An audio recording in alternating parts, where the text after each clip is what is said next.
Kwani hutumi pesa? Ai hapana. Ati si wako? Ai we, nani alikwambia si wako? Ni mimi najua ama ni wewe? Nani alikwambia si wako? Ni wako. Tuma pesa, ni wako. Tuma. Tuma. Unasema si wako kwa nini? Kwani mama ni nani anajaribu kuruka mimba? Nasikia kusema si wako, si wako. Kwani nani?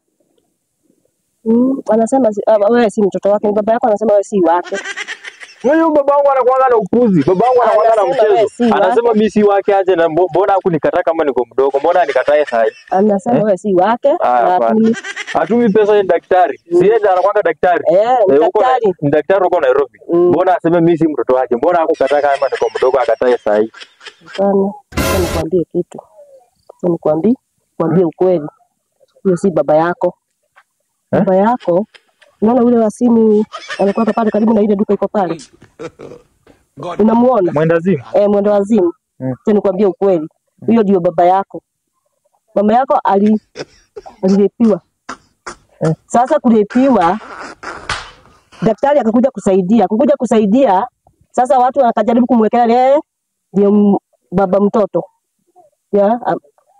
Baba mtoto. Na huyo wasimu ndio baba yako kusema ukweli. Huyo ndio baba yako. Sasa hii ni mambo gani?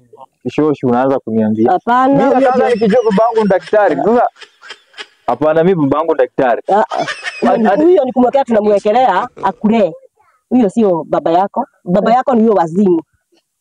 God mercy upon us. Hii ni mambo gani? Sasa mama yako alikuwa ametuma kwa duka. Unaona? Usiku. Anaenda kwa duka anapata na hiyo wazimu. Alipiwa. Sasa kulepiwa huyo tunasema ni baba yako daktari akawekelewa. Sasa ni ujue hivyo, mambo iko hivyo. Huyo ndio baba yako, huyo wazimu. Huyu wazimu anakuanga hapa akifunza watoto. Huyo ndio baba. Mimi nakataa bana. Mimi nakataa. Hakuna huyo hapana. Huyo ndio baba yako. Mimi baba yangu daktari. Ni baba yako ni huyo. Mimi baba yangu daktari. Mimi kama sio yako naweza kudanganya.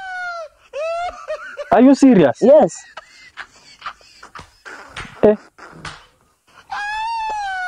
Sawa, sasa baba yangu ni wazimu na mimi baba yangu daktari.